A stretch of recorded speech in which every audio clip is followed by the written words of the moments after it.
Up in the Santa Cruz Mountains, through the twisting and winding roads, among the tall California redwoods, live a couple of electric vehicles. All right, hold on a second.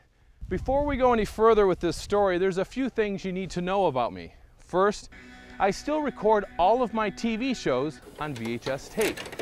The car I drive was built in 1988, and it still runs perfectly. The headphones I use to listen to music are 16 years old, and they have more tape on them than Brett Favre's knee.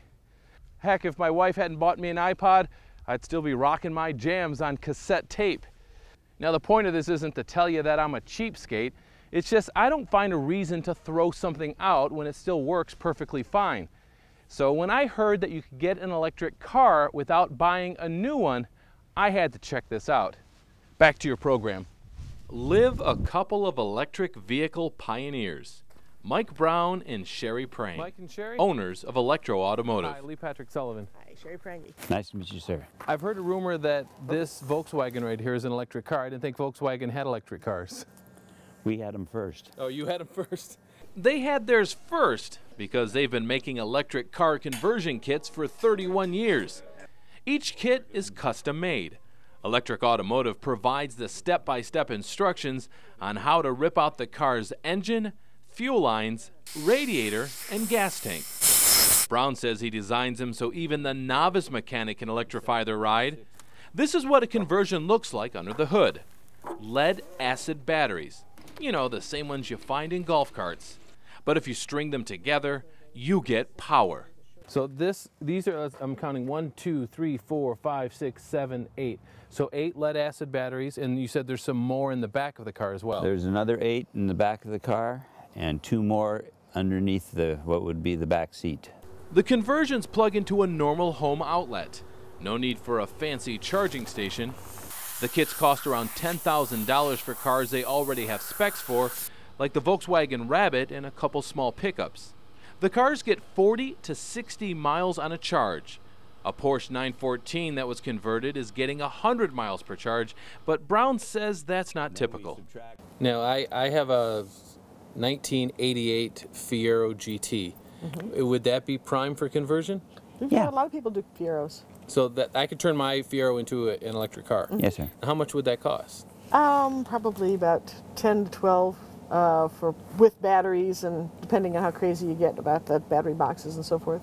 And do you guys also provide money for the divorce attorney when my when my wife notices that the engine's gone from her car? Now, while I thought about taking the steps to having the first Fiero EV on my block, the Electro Automotive folks took me out back to show me their first VW Rabbit they converted. It's been on the road now for 19 years, and it hasn't used a drop of gasoline. That Volkswagen that's out front, I notice it's already pointing downhill. Can I take that for a ride? Most certainly. All right, let's do it. This will be my very first EV conversion drive, so why don't you go first, show me the ropes, and then I'll take it from there. Sounds good. The car was a lot louder than I expected. As we went through the twists and turns of the Santa Cruz Mountains. All of those rattles and squeaks that are usually muffled by an engine are now pretty loud. But as for the acceleration and power, it was like a normal car. So far, Electro Automotive kits have helped convert more than 2,000 vehicles. Doug Brettlinger has one of them. He decided to get fancy with his ride, installing lithium-ion batteries rather than the golf cart ones. It also more than doubled the price of his conversion. Now, what would possess you to want to turn a car from internal combustion to electric on your own? Why didn't you just wait for the Nissan Leaf? Well, this was done 9 years ago. Okay. And I wanted one 9 years ago. I didn't want to wait for somebody to finally figure out that we should be doing this. And if you think these conversions are on the fringe, they are actually the mainstream when it comes to electric vehicles. Of the 10,000 or so EVs registered in the U.S., 80% of them are conversions. I took a Chevy truck conversion for a spin at the Detroit Auto Show. It was electrified by a Cincinnati company called AMP. Its business model caters to those who are not mechanically inclined. The company will do the complete conversion for you. AMP only works on vehicles off the showroom floor. Currently, it's offering the Chevy Equinox, Saturn Sky, and Pontiac Solstice. The cars get around 120 miles per charge and still have that new car smell. But these conversions are 3 times as expensive as the electro-automotive kits.